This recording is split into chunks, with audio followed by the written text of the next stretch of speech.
আমরা ভাই বোন মিলে মার 5টি সন্তান। বাবা বলতো মার হাতের 5টি আঙুল। সবার বড় ছিল বড়দা, মার 19 বছর বয়সের ফল।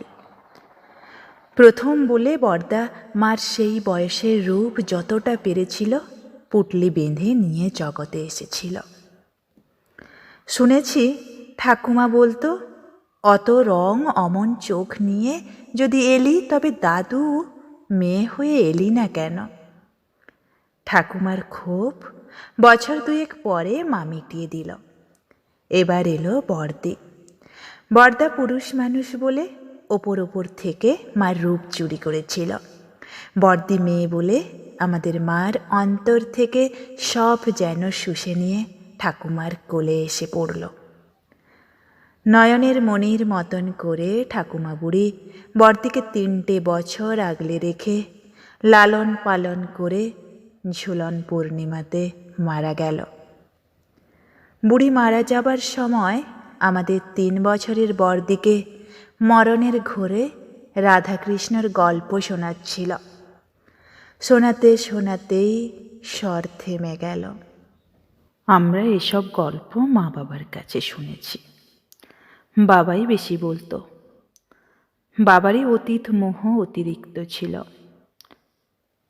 বড়দির পর আমাদের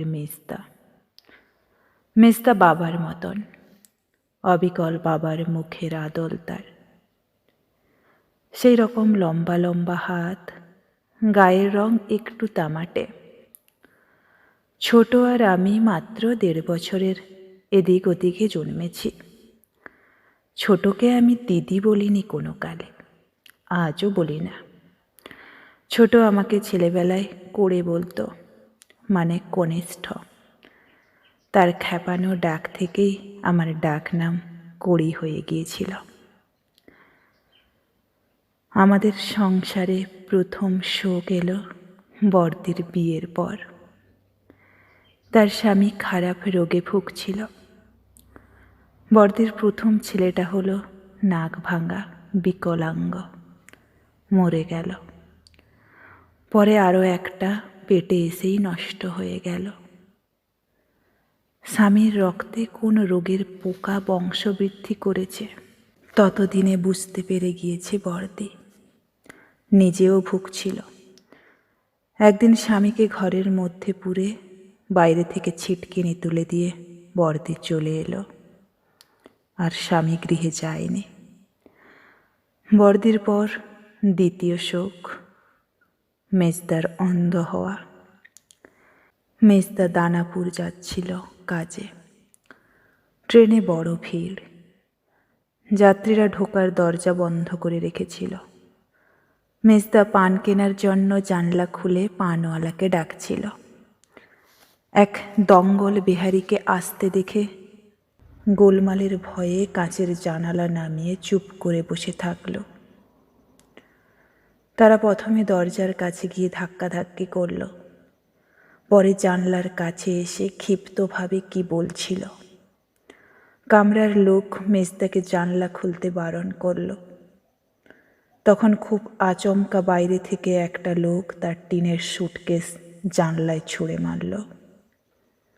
কাঁচ ভেঙে তার ধারালো ফলা মেজদার চোখে মুখে ঢুকে গেল। রক্তে সর্বাঙ্গ লাল হলো। হাসপাতালে একটানা 6 মাস কাটিয়ে বেচারা মেজদা ফিরে এলো বাড়িতে। তার 2 চোখ সেই নির্বোধ সুটকেসওয়ালা অন্ধ করে দিয়ে ভিড়েই মিশে থাকল। আমাদের তৃতীয় শোক, বাবার মৃত্যু। বাবা সন্ন্যাস রোগে মারা গেল। মার কাছে বাবা স্নান করছিল। অল্প অল্প জ্বর ছিল গায়ে। মা ঈষৎ উষ্ণ জলে বাবার গা ধুইয়ে তোয়ালে দিয়ে মুছে দিচ্ছিল। বাবা মার কোলের উপর হঠাৎ শুয়ে পড়ে কি বলতে গেল, পারল না। মৃত্যু এসে বাবার মুখে হাত চাপা দিয়ে কথা থামিয়ে দিয়েছিল। বাবা তৈরি ছিল, চলে গেল। বাবার মৃত্যুর বছর 2 পরে আমাদের চতুর্থ শোকও এলো। ছোট বড় জেদি, চিরকালই সে যখন যা ঝোঁক ধরেছে করতে গেছে। আমি তাকে কত বলেছি, ওভাবে জেদ ধরে কাজ করতে যাস না, তুই সব পারবি এমন কোনো কথা নেই। আমার কথা ছোট গ্রাহ্য করতো না। তার ধারণা ছিল সে চেষ্টা করলে সব পারে। ছোট এসব বুঝতো না, বুঝতে চাইতো না। অকারণে সে মেতে থাকতো। তার কাজের অন্ত ছিল না, খাওয়া দাওয়া বিশ্রামের বালাই ছিল না। সকালে মিশনারিদের অনাথ আলোয়ে গৃহিণীপনা করত, দুপুরে বর্দির সঙ্গে শখের চাকরি করতে যেত স্কুলে। বিকেল আর সন্ধেবেলায় ফুলবাজারের সেই ঝুপসি ঘরটায় লণ্ঠনের টিমটিমে বাতির আলোয় বসে ওর দলের ছেলে ছোকরাদের সঙ্গে রাজনীতির কাজ করত। একদিন ছোট বুঝতে পারল, তার বয়সে যতখানি জীবন শক্তি স্বাভাবিক, তার অনেক বেশি সে অত্যন্ত হঠকারীর মতন ব্যয় করছে। এখন তার জীবনের কলসি প্রায় ফাঁকা। ডাক্তারবাবু স্পষ্টই বলে দিল, আর ওঠা চলা নয়, বেশি কথা বলাও না, বিছানায় শুয়ে থাকা, ইঞ্জেকশন ওষুধ ভালো ভালো খাওয়া আর চুপ করে পড়ে থাকা। ছোট বলল, তাহলে আমি মরে যাব। জবাবে ডাক্তারবাবু বলল, দেখা যাক। সেই থেকে ছোট বিছানায়। বছর পুরো হয়ে গেছে, আরও কিছুদিন থাকতে হবে। আমাদের সংসারে পঞ্চম শোক এসেছে সদ্য, মা মারা যাবার পর। এই ফাল্গুনের গোড়ায় মা চলে গেল। মার মাথার চুল সাদা হয়েছিল, গালের চামড়া দুধের জোড়ানো স্বরের মতো কুচকে এসেছিল। কপাল ভরা দাগ আর আধপাকা ছানি চোখ নিয়ে মা বিদায় নিল। যাবার সময় দেখে গেল তার হাতের 5টি আঙুলি একে অন্যের পাশে রয়েছে। তখনও সকালে হিম পড়ে। আমাদের দোতলার বড় বারান্দা শিশিরে ভিজে রয়েছে। সূর্য ওঠেনি, রং ধরেছে সবে। মার বিছানার চারপাশে আমরা 5 জনে দাঁড়িয়ে। মা চলে গেল। বরদা আগেই বলেছিল, আমরা বারোয়ারি শ্মশানে মাকে নিয়ে যাব না, আমাদের বাড়ির বাগানে দাহ করব। পরে সেখানে একটা বেদি করে রাখব। বিঘে খানেকের ওপর জমি নিয়ে আমাদের দোতলা বাড়ি, 5 বিঘের বাগান, পাঁচিল দিয়ে ঘেরা। উত্তরের দিকে যেখানে করবীর ঝোপ, স্থলপদ্মর রাশিকৃত গাছ, ঘাসের জঙ্গল, সেই দিকটা মাকে দাহ করার জন্যে আমরা বেছে নিয়েছিলাম। ঘাস জঙ্গল পরিষ্কার করে কদম গাছটাকে মাথার কাছে রেখে মার চিতা তৈরি হলো। পাশে বুড়ো কাঠচাপা দাঁড়িয়ে থাকলো, আমাদের বাবার মতন দেখাচ্ছিল তাকে। তারপর মার দাহ হলো। যখন আগুন তার অকলুষ শিখা বিস্তার করে মার শরীর আগলে রেখেছিল, তখন আমি আমাদের 5 জনকে দেখছিলাম। বরদা খানিক রোদ খানিক ছায়ায় দাঁড়িয়ে এক দৃষ্টে চিতার দিকে তাকিয়েছিল, মাঝে মাঝে কি বলছিল। বর্দি কদমতলায় মাটিতে গালে হাত দিয়ে বসেছিল। মেজদা বর্দির পাশে আসন পা করে বসে, দুহাত বুকের কাছে, তার অন্ধ চোখ চিতার দিকে। কাঠচাপার গুঁড়িতে হেলান দিয়ে ছোট ফোলা ফোলা মুখ করে বসে। আমি ছোটর কাছে চুপ করে দাঁড়িয়েছিলাম। ছোট এক সময় বলল, এখন কি জল খেতে আছে রে? আমার বড় তেষ্টা পেয়েছে। আমি কিছু জানতুম না। বললাম, এখন না, আর খানিকটা পরে খাস। এখন চৈত্র মাস, চৈত্রের শুরু সবে। মার শ্রাদ্ধ শান্তি চুকে গেছে। যে জায়গায় আমরা আমাদের মাকে দাহ করেছিলাম সেই জায়গা পরিষ্কার পরিচ্ছন্ন, চারপাশটা যেন নিকানো। শ্রাদ্ধর পরই আমরা ওখানে সুন্দর করে বেদি করেছি। কাশির সাদা পাথর দিয়ে বেদিটা মোড়া। এখনো যেন কাঁচা গন্ধ লেগে আছে ওর গায়ে। হাত রাখলে মনে হয় ঠান্ডা লাগছে, নরম মসৃণ স্পর্শ। মাসান্তে আমরা এই বেদিতে বসেছিলাম। বেদির মাথার দিকে ছোট কুলঙ্গির মতন। বড়দি সেখানে প্রদীপ এবং ধূপ জ্বেলে দিয়েছিল। বাতাসে ঝাপটা লাগছিল না বলে দ্বীপের শিখাটি জ্বলছিল। অগুরু চন্দনের ধূপ পুড়ে খুব ফিকে একটা গন্ধ বাতাসে ভাসছিল। আর চৈত্রের পূর্ণিমা বলে চাঁদের আলোয় সাদা বেদিটা ধপধপ করছিল। আমরা 5 জনে বেদির উপর বসে। বড়দা বলল, আমরা যতদিন বেঁচে আছি মাসের এই দিনটিতে সবাই একসঙ্গে এখানে এসে বসব। বলে একটু থামল বড়দা। বড়দির মুখের দিকে তাকিয়ে বলল, আবার এই পরিবারের নিয়ম হলো, কি বলিস অনু? অনু বড়দির ডাক নাম।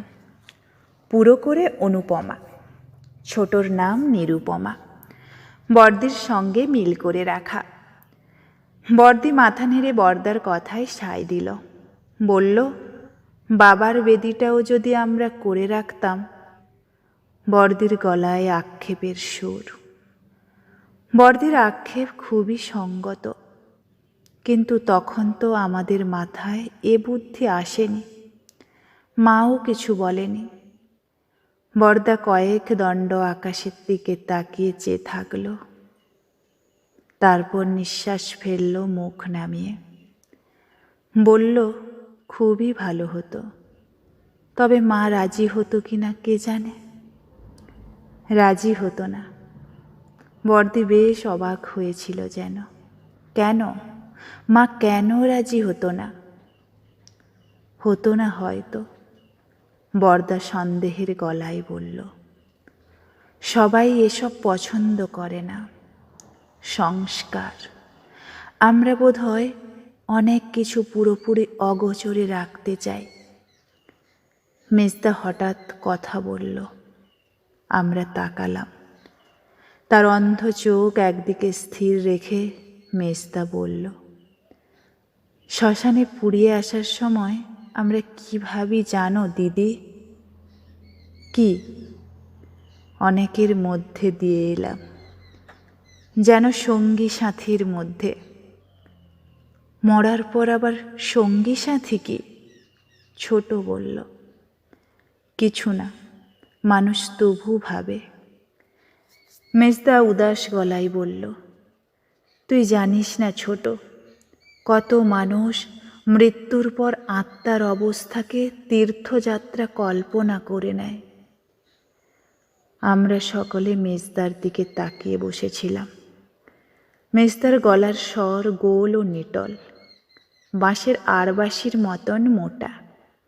এই স্বর শুনলে অনুভব করা যায় মেজদার গলার সবটুকু অন্তর থেকে এসেছে।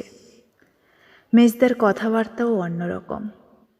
আমরা মনে মনে অহরহ কথা বলি, মুখে নয়। মনের এই শব্দহীন বাক্যস্রোত যদি শব্দময় হয়ে ওঠে, এই রকম শোনাবে হয়তো মেজদার কথার মতন। বড়দি বলল, তুই স্বর্গের কথা বলছিস দিনু? মেজদার নাম দীনেন্দ্র, ছোট করে দিনু। বড়দির কথায় মেজদা আলগা করে মাথা নাড়ল। বলল, না দিদি, স্বর্গ তো শেষ কল্পনা। আমি এই মর্তের পর স্বর্গের আগে যে পথ তার কথা বলছি। সেটা আবার কি? ছোট বলল অবাক হয়ে, মাঝপথের কথাও মানুষ ভাবে? ভাবে। যত ভালো করে ভেবে নিতে পারা যায় ততই ভালো রে ছোট। আমি রাঁচির দিকে মুন্ডানা মুংরিদের গ্রামে এক বাড়িতে ছবি দেখেছিলাম একটা।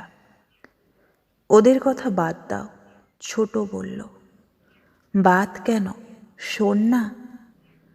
মেজদা যেন অন্ধ চোখে জ্যোৎস্না মেখে সামান্য মুখ ফেরালো, বলল, মাটির বাড়ি, বাইরের দেওয়ালে রং গুলে একটা বাচ্চা ছেলের ছবি আঁকা। ঘোড়ার পিঠে চড়ে বাচ্চাটা চলেছে, এক হাতে লাঠি, অন্য হাতে লাগাম, কাঁধে খাবারের পুটলি, মাথায় তেষ্টা মেটাবার জন্যে জলের ঘটি রাখা। ওই ছবির মানে বলে দিল ফরেস্ট বাবু। ওর বাড়ির ছেলে মারা গেছে, তাই ওই ছবি। আহা, বড়দি দুঃখ পেল। মেজদা বলল, মানেটা তুমি শোনো দিদি, বড় অদ্ভুত লাগে। ভাবো তো, ওরা বিশ্বাস করে নিয়েছে মৃত্যুর পর তাদের ছোট ছেলেটিকে একা একা অনেক দূরে যেতে হবে, তাই তাকে বসিয়ে দিয়েছে ঘোড়ায়, হাতে দিয়েছে লাঠি, পুটলিতে বোধহয় চিড়ে গুড়, আর মাথায় তেষ্টা মেটাবার জল। স্নেহ, মমতা, ইহলোকের মায়া ও দুঃখ, পরলোকের দুর্ভাবনা সব যেন এই ছবিতে মহৎ ও সুন্দর হয়ে কল্পিত ছিল। আমি অভিভূত হলাম। জ্যোৎস্নার ধারার মতন আমার কল্পনা সেই ছবির গায়ে আলো বর্ষণ করছিল।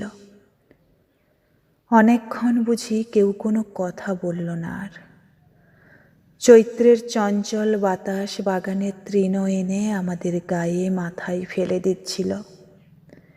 বেদিতে আমাদের 5 জনের ছায়া পরস্পরকে স্পর্শ করে যেন ছায়ার একটি আশ্চর্য রকম জাফরি তৈরি হয়েছে। চাঁদটা সমুদ্রের জলের মতনই নীল অনেকটা। পর্যাপ্ত জ্যোৎস্না। মার বেদির মাথার কাছে সেই বৃন্দাবনের কদম্ব গাছ, মার পাশে বুড়ো কাঠ চাপা। কদম্ব গাছটার বয়স আমার সমান, বৃন্দাবন থেকে এনেছিল বাবা। এখনো বর্ষায় ফুল ফোটে। বড়দি প্রথমে নিঃশ্বাস ফেলল, বড়দার দিকে হাত বাড়িয়ে বলল, আমার গাটা একটু দেখ তো দাদা। কেন রে, কি হলো? বড়দা উদ্বেগের গলায় বলল, আমায় যদি কেউ মার হাতে কিছু দিতে বলে, কি দেব রে? বড়দি আমাদের প্রত্যেকের মুখে একে একে তাকালো, তারপর কেমন করে যেন মাথা নাড়ল, বলল, জানি না। কি দেব মার হাতে কে জানে। কথাটা আমাদের কানের পাশ দিয়ে যেতে যেতে হঠাৎ যেন ঘুরে দাঁড়ালো। আমাদের মনোযোগ আকৃষ্ট হলো। সহসা অনুভব করলাম বিহ্বল হয়েছি। মার হাতে কি দেব, এই প্রশ্ন আচমকা বড়দি আমাদের সামনে যবনিকার মতন নিক্ষেপ করল। আমরা অসংবিত ও বিমূঢ় হয়ে বসে থাকলাম। তারপর ক্রমশ বড়দির কথার পরিপূর্ণ মর্ম আমাদের হৃদয়ে অনুভব করতে পারলাম। সমূলে সচকিত হবার মতন আমরা শিহরিত ও কম্পিত হয়ে দেখলাম এই প্রশ্ন যেন আমাদের সমস্ত বোধ অধিকার করেছে। আমরা কি দেব, কি দিতে পারি মাকে? মনে হলো এই অদ্ভুত প্রশ্নে আমরা আমাদের সম্মিলিত বোধ থেকে পৃথক হয়ে গিয়েছি। যেন কোনো ভয়ঙ্কর পর্বত চূড়ায় এনে কেউ আমাদের পরস্পরের দেহের সঙ্গে বাঁধা দড়ি কেটে দিয়েছে। আমরা সবাই চূড়ার অন্তিম প্রান্তে দাঁড়িয়ে আছি। স্তব্ধ নিসাড় হয়ে আমরা বসে থাকলাম। চাঁদের আলো কদম গাছের ছায়াটিকে বেদির সামনে শুইয়ে রেখেছে। করবি ঝোপে বাতাস যেন ডুব দিয়ে সাঁতার কেটে কেটে যাচ্ছিল। শব্দ হচ্ছিল পাতার। আমরা আমাদের ছায়ার নকশা থেকে চোখ তুলে কখন যে শূন্য দৃষ্টি রেখেছি কেউ জানি না। বরদাই প্রথমে কথা বলল। মার কোলে বরদাই প্রথম এসেছিল। বরদাকে দিয়েই মার মাতৃত্ব শুরু। হয়তো তাই বরদা এই নীরবতা এবং অপেক্ষা প্রথমে ভাঙল, যেমন করে মার সন্তান কামনার অপেক্ষা ভেঙেছিল। অনু কিন্তু কথাটা মন্দ বলেনি। বরদা ধীরে সুস্থে নরম গলায় থেমে থেমে বলতে লাগল, আমরা কেউ মৃত্যুর পরটর বিশ্বাস করি না, তবু ভাবতে ভালো লাগছে আমাদের মা দিনুর গল্পের মতন দীর্ঘ পথ হেঁটে যাবে। আমরা মার জন্য কে কি দিতে পারি। আমরা প্রকৃতপক্ষে ওই একই চিন্তা করছিলাম। মার সেই দীর্ঘ অন্তহীন পথযাত্রায় আমরা মাকে কি সম্পদ দিতে পারি। বরদা দীর্ঘ করে নিঃশ্বাস ফেলল। কদম ছায়ার দিকে তাকিয়ে থাকলো কয়েক দণ্ড। তারপর মুখ তুলে বলল, কি যে দেব আমিও ভেবে পাচ্ছি না। বরদার গলার স্বর বিষণ্ণ উদাস। বরদিকে দেখল বরদা। কাঠচাপার বুড়ো গাছটাকে অন্যমনস্কভাবে লক্ষ্য করল। মার অনেক দুঃখ ছিল, অনেক। আমি সব দুঃখের কথা জানি না, একটা দুঃখ জানি, আমায় নিয়ে। আমার মনে হলো বরদা ঠিক আমার মতন করেই ভাবছে। এ সংসারে মা কি পায়নি, কি অভাব তার ছিল, কি পেলে মার সে অভাব থাকতো না। আমরা এখন তাই ভাবছিলাম। মার এই পরবর্তী যাত্রায় আমরা বোধহয় মাকে সেই জিনিস দিতে চাইছিলাম যা এখানে দিতে পারিনি। সেরকম দুঃখ তো আমার জন্যেও মার ছিল। ছোট বলল বরদাকে লক্ষ্য করে, আমাদের সবারের জন্যই ছিল। বরদা জবাব দিল, তাহলে কি আমরা মার হাতে সেই দুঃখগুলো আর দিতে চাই না? ছোট অসহায়ের মতন শুধালো, তাছাড়া আমরা আর কি দিতে পারি? বরদা ছোটর দিকে তাকিয়ে বলল, চাল কলা জল আমাদের মার দরকার নেই। মাকে যদি আমরা সেই মনের জিনিসগুলো দিতে পারি, এখানে যা পারিনি মার কাজে লাগবে। কাজ শব্দটা বরদা টেনে বড় করে উচ্চারণ করল। আমি মনে মনে বরদার কথায় সায় দিলাম। মাকে আমরা অন্য কিছু দিতে পারি না। তুই তো জানিস অনু, বরদা বরদিকে লক্ষ্য করে কথা শুরু করল, আমি বিয়ে করিনি বলে মার মনে বড় দুঃখ ছিল, অভিমানও। মার কি স্বাদ ছিল আমি জানি, কিন্তু আমার ইচ্ছে ছিল না। আমার জন্যে মা মেয়ে পছন্দ করে রেখেছিল। বাবা সেই মেয়েকে আশীর্বাদ করতে যাবে বলে ঠিক করেছিল। আমি অমত করাই আর ব্যাপারটা শেষ পর্যন্ত গড়ায়নি। তুমি অমত করলে কেন? আমি বরদার উপর যেন অপ্রসন্ন হয়ে বললাম। কেন করলাম? বরদা আমার দিকে তাকালো, তাকিয়ে থাকলো, পলক ফেলল না। তারপর অতিশয় স্নিগ্ধ হয়ে বলল, আমার বন্ধু অবনীর সঙ্গে সেই মেয়েটির ভাব ছিল। তাহলে সন্দেহ? ছোট যেন বিরক্ত হলো। না রে, সন্দেহ নয়, মেয়েটিকে অবনী ভালোবাসত।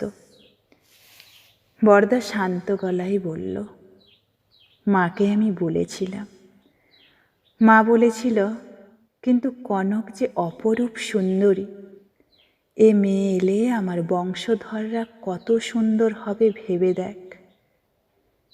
কয়েক দণ্ড থেমে বরদা যেন মার সঙ্গে তার সেই কথোপকথন স্মরণ করল। তারপর বলল, আমি সৌন্দর্য ভালোবাসি, কিন্তু ভালোবাসা আরও বেশি ভালোবাসি। অনেকক্ষণ আর কথা বলল না, বেদির দিকে তাকিয়ে থাকল। মা এই কথাটা কেন যে বুঝল না? বরদা আক্ষেপের গলায় বলল, মনে হচ্ছিল তার কোনো পুরনো প্রথাও সে আজ অত্যন্ত ব্যথার সঙ্গে আবার অনুভব করছে। অনেকটা সময় চুপ করে থেকে বরদা দীর্ঘ নিঃশ্বাস ফেলল। মৃদু গলায় টেনে টেনে বলল, আমি মাকে আমার সেই ভালোবাসার মন দিতে পারি। বরদা নীরব হলে সাদা বেদিটার গায়ে চাঁদের আলো ছেঁড়া মেঘের ফাঁকে মলিন হলো সামান্য। আমরা নির্বাক বসে থাকলাম। চৈত্রের বাতাস করবি ঝোপের তলা থেকে ধুলোর গুঁড়ো এনে মাখিয়ে গেল। রাস্তা দিয়ে একটা টাঙ্গা যাচ্ছে, ওলার পায়ে টেপা ঘন্টি বাজছিল। কদম গাছের ছায়ায় একটু যেন হেলে গেছে। তাহলে আমিও বলি, বর্দি বলল। বর্দার পর বর্দিরই বলার কথা। আগে বর্দি দিশেহারা হয়ে বলেছিল, সে কি দেবে জানে না। এখন বর্দার কথার পর বর্দি মন স্থির করতে পেরেছে। বর্দি কি দেয় শোনার জন্যে আমরা সকলে মুখ তুলে তার দিকে তাকালাম। জ্যোৎস্না আবার স্পষ্ট হয়েছে। চন্দ্রকিরণে বর্দিকে রেশমের মতন নরম মসৃণে দেখাচ্ছিল। হাঁটু ভেঙে একপাশে হেলে বসেছিল বর্দি। তার হাতে সরু দুগাছা করে সোনার চুড়ি। সাদা হাতে মিনের কাজের মতন চুড়ি দুটো চকচক করছিল। অল্প সময় ইতস্তত করে বর্দি বলল, আমি অমন করে শ্বশুর বাড়ি ছেড়ে চলে এসেছি বলে মা কোনোদিন খুশি হয়নি। তুই তো জানিস দাদা, মা তোকে কতবার সেই লোকটার কাছে যেতে বলেছে। কেন বলতো? বলতো যাতে তুই তাকে ভুলিয়ে বুঝিয়ে সুজিয়ে আনতে পারিস। সোজা হয়ে বসে নিল বর্দি।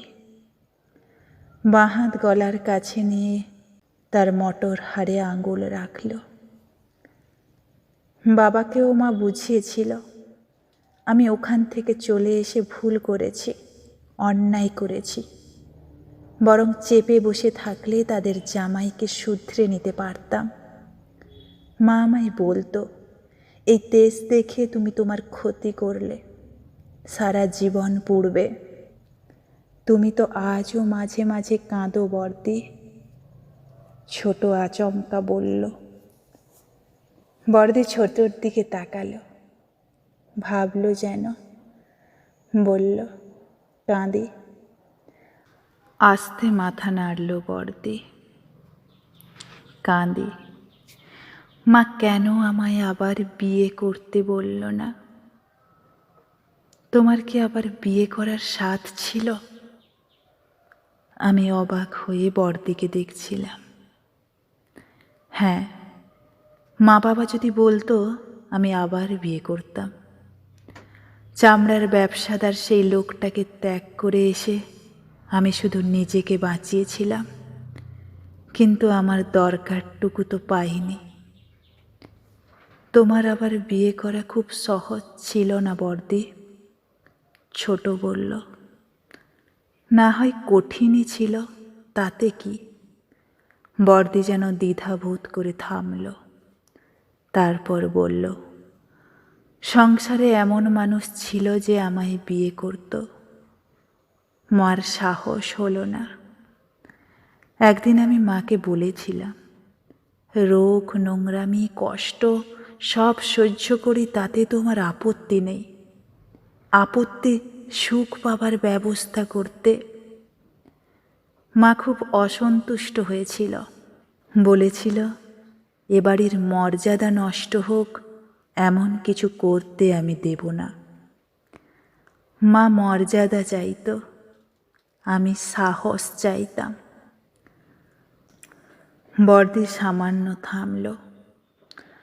তার সমস্ত শরীর রেশম দিয়ে মোড়া সাজানো পুতুলের মতন দেখাচ্ছিল। ভাঙা হাঁটু, মাটির ওপর ভর করা হাত। নিঃশ্বাস ফেলে বর্দি বলল, মাকে আমি মানুষের উচিত সাহস দিতে পারিনি। মা যেন সেই সাহস পায়। কথা শেষ করে বর্দি আকাশের দিকে চোখ তুলল। আমরা স্তব্ধ। চৈত্রের বাতাস এসে কদমের কয়েকটি শুকনো পাতা ফেলে গেল। চাঁদের আলোয় একটা কাঠবেড়ালি কাঠচাপার ডাল বেয়ে এগিয়ে এসে আবার ছুটে পালালো। বেদির কুলঙ্গির মধ্যে প্রদীপটা অকম্পিত জ্বলছে। ধূপ ধুনো ফুরিয়ে গেছে, আমরা আর গন্ধ পাচ্ছিলাম না। এবার মেজদার পালা। আমরা মেজদার কথা শোনার জন্যে অপেক্ষা করছিলাম। মেজদা কিছু বলছিল না। ছোট মেজদার গায়ে হাত দিল। মেজদা, তুমি? মেজদা মাথা নাড়ল। এখনো কিছু ভেবে পাইনি। তোরা বল, তুই বল ছোট। ছোটর স্বভাবই আলাদা, তার অত খুঁটিয়ে খুঁটিয়ে ভাবনা নেই। ছোট একবার প্রদীপের দিকে তাকালো, এবার আকাশের দিকে। খুক খুক করে কাশল কবার, তারপর বলল, এত অল্প বয়সে আমার এমন একটা বিশ্রী অসুখ করলো বলে মা বেচারি বড় কষ্ট পেয়েছিল। ভাবতো আমি আর বাঁচব না। আমিও প্রথম প্রথম সেই রকম ভেবেছি। মা বলতো, তুই নিজে ইচ্ছে করে এই অসুখ বাঁধালি। কি বোকার মতন কথা বলতো বর্দি। অসুখ কেউ ইচ্ছে করে বাঁধায় না? অসুখে সুখ আছে? একদম ওকে কথা বলছিল ছোট। বলতে বলতে থামল। মনে হলো সে কোনো কিছু না ভেবেই কথা শুরু করেছিল, তারপর খেই হারিয়ে ফেলেছে, কি বলবে ভেবে পাচ্ছে না। আমরা চুপ করে থাকলাম। ছোট একটু যেন অপ্রস্তুত হলো। মাথার বেনি বুকের কাছে টেনে আঙুলে জড়িয়ে 2-4 বার দোলালো। ছোটর গায়ে হালকা রঙের একটা শাড়ি, গায়ে অর্ধেক হাত জামা। ছোটর কপাল ছোট, দুপাশের চুল তার প্রায় সবটুকু কপালই ঢেকে ফেলেছে। নাকটি লম্বা, চোখ দুটি খুব কালো। ছোটর হঠাৎ থেমে যাওয়া, হঠাৎ অপ্রস্তুত বোধ করা এবং এই আপাতত চাঞ্চল্য থেকে মনে হলো ছোট যেন খেই খুঁজে নেবার চেষ্টা করছে। আরও একটু সময় নিল ছোট।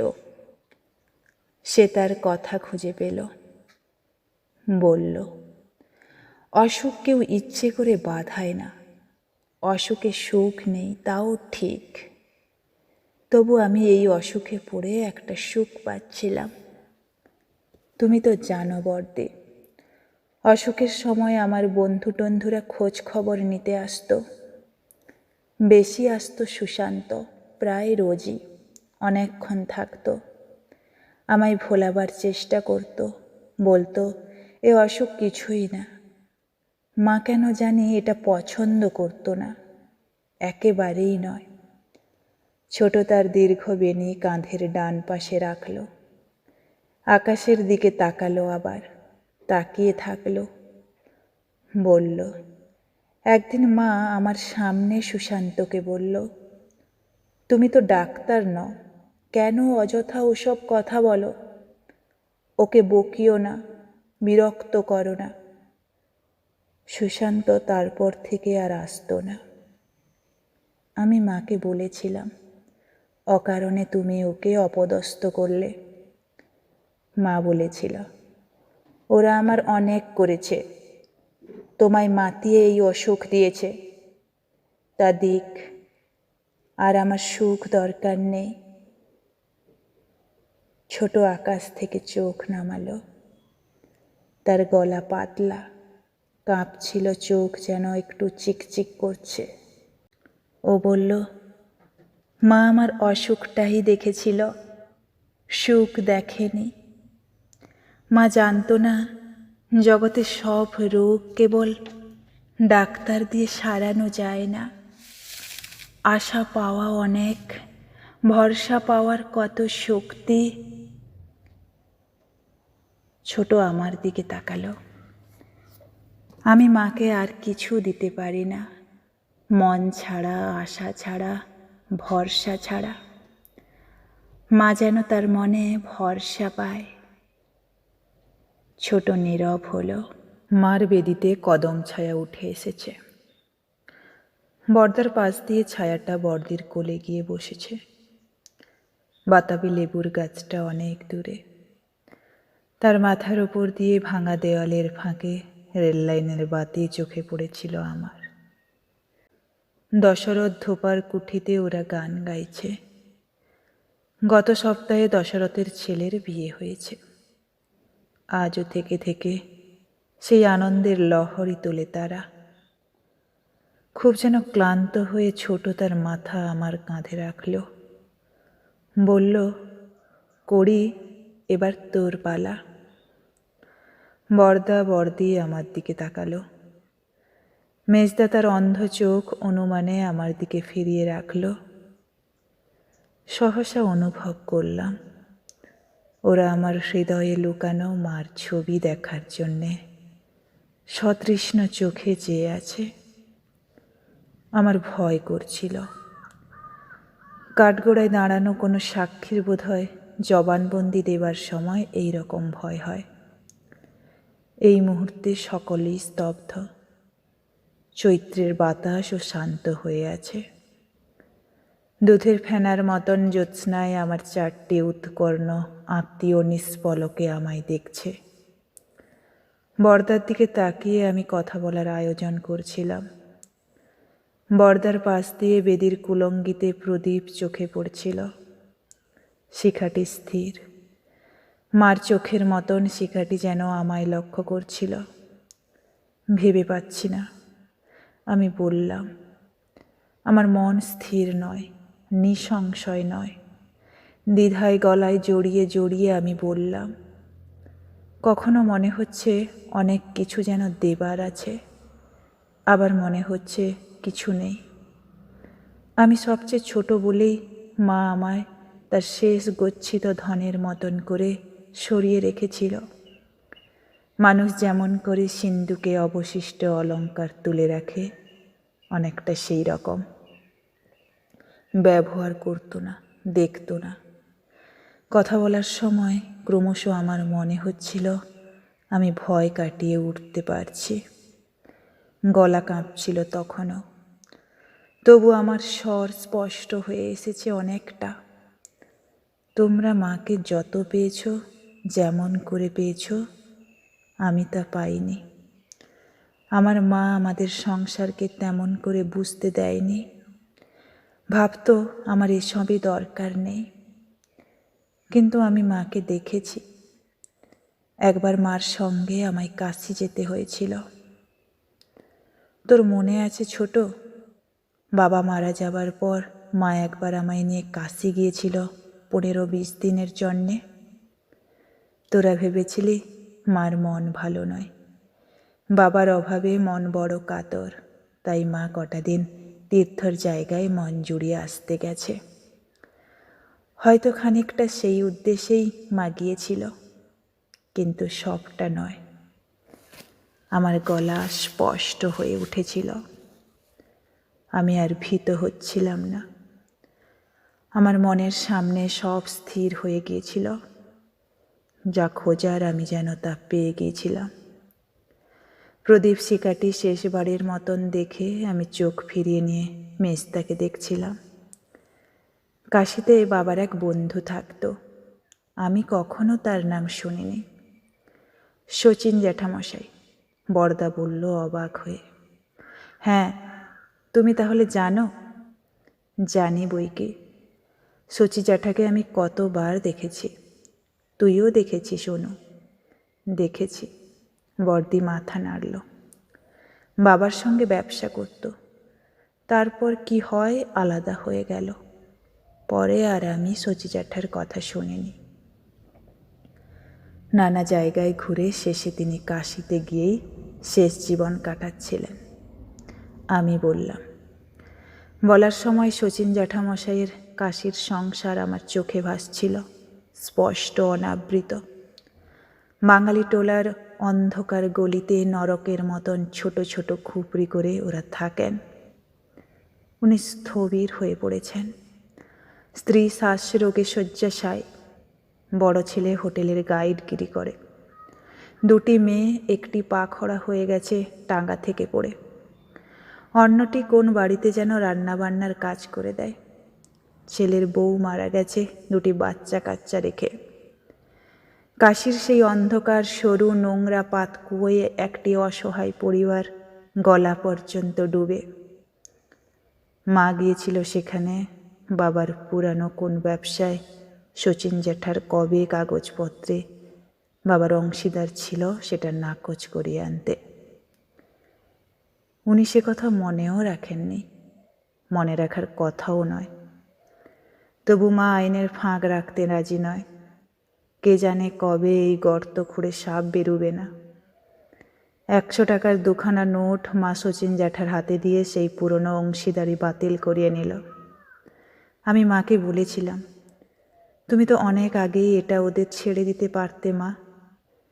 বাবাও তো কাঠের ব্যবসাটার করতো না। জবাবে মা বলেছিল, তুমি ছেলে মানুষ, বিষয় আশয়ের কিছু বোঝো না।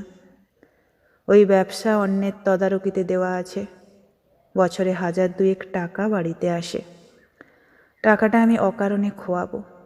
অত স্বার্থত্যাগ আমি শিখিনি। আমার গলার শিরা যেন কেউ আঙ্গুলে জড়িয়ে জড়িয়ে টানছিল। সেই যন্ত্রণায় আমি কিছুক্ষণ আর কথা বলতে পারলাম না। আমার সামনে শচীন জ্যাঠার পিঁচুটি ভরা চোখ দুটি ভাসছিল। কি দুর্গতি তার! মা স্বার্থত্যাগ জানতো না। আমি চাপা গলায় বললাম, মা দিন ছিল আর মন কৃপণ ছিল। আমায় যদি কিছু দিতে হয় আমি মাকে স্বার্থত্যাগ দেব, আর কিছু না। আমি নীরব হলে বৃন্দাবনের কদম গাছ তার ছায়া আরও দীর্ঘ করল। বর্দির বুকে সেই ছায়া দেখলাম। কয়েকটি খড়কুটো এলো দমকা বাতাসে। দশরথ ধোপাদের বস্তিতে গানের সুর থেমে গেছে। একটি রাত্রিগামী ট্রেন সাঁকোর ও প্রান্তে দাঁড়িয়ে হুইসেল দিচ্ছে পথের জন্যে। ধ্বনিটা ক্ষীণ হয়ে এখানে ভেসে আসছিল। মেজদা কিছু বলেনি, এবার বলবে। মেজদার পালা ফুরোলে আমাদের 5টি আঙ্গুলি গুটিয়ে যাবে। আমরা কেউ কোনো কথা না বলে মেজদার দিকে তাকিয়ে থাকলাম। মেজদা কিছু বলছিল না। মেজদা শূন্য পানে মুখ তুলে রেখেছিল। আমরা অপেক্ষা করছিলাম। অধীর উৎকণ্ঠিত সেই অপেক্ষা দীর্ঘ মনে হচ্ছিল। দিনু, বরদা মেজদাকে ডাকল। মেজদা স্থির শান্ত, যেন আকাশের দিকে তার অন্ধ চোখ মেলে সে হৃদয় দিয়ে মাকে দেখছে। দিনু, এবার বর্দি হাত নাড়িয়ে মেজদার গা স্পর্শ করল। মেজদা তবু পাথরের মতন বসে। তার নিঃশ্বাস পড়ছে কি পড়ছে না বোঝা যাচ্ছিল না। ছোট ডাকল, মেজদা। হাত দিয়ে মেজদাকে স্পর্শ করে বললাম, মেজদা, এবার তোমার পালা। মেজদা সামান্য নড়ল। আকাশের দিকেই তার মুখটি তোলা। অমল জ্যোৎস্না তার সমস্ত মুখ লেপে রেখেছে। তার দুই অন্ধ নয়ন নিবিড় করে সেই আলো মাখছিল। মেজদা তার সাদামাটা মেঠো সুরেলা গলায় বলল, সৎকার শেষ হয়ে গেলে মানুষ আর কি দিতে পারে? তোমরা মার সৎকার শেষ করেছ, আমার কিছু দেওয়ার নেই। কয়েক দণ্ড থামল মেজদা, তারপর বলল, আমাকে যেন একটা নির্বোধ সুটকেশওয়ালা অন্ধ করে দিয়ে গেল, তেমনি মাকে এই সংসারের শনিতে অন্ধ করেছিল। মা যে কত অন্ধ আমি জানতাম। এই অন্ধ চোখ মাকে আর দিতে ইচ্ছে করে না। মা আমার হৃদয়ের চক্ষু পাক। মেজদা আর কিছু বলল না। কাশির সাদা পাথরে বাঁধানো মার বেদির ওপর আমরা 5টি সন্তান বসে থাকলাম। শব্দহীন সেই চরাচরে বসে অনুভব করলাম আমাদের মার সৎকার যেন এইমাত্র সমাধা হলো। সর্বগ্রাস এই দুঃখেও আমরা মার নির্বিঘ্ন যাত্রা কামনা করছিলাম। আমাদের যা দেবার সাধ্য মতো দিয়েছি। মা সেই অন্তহীন পথ অতিক্রম করুক।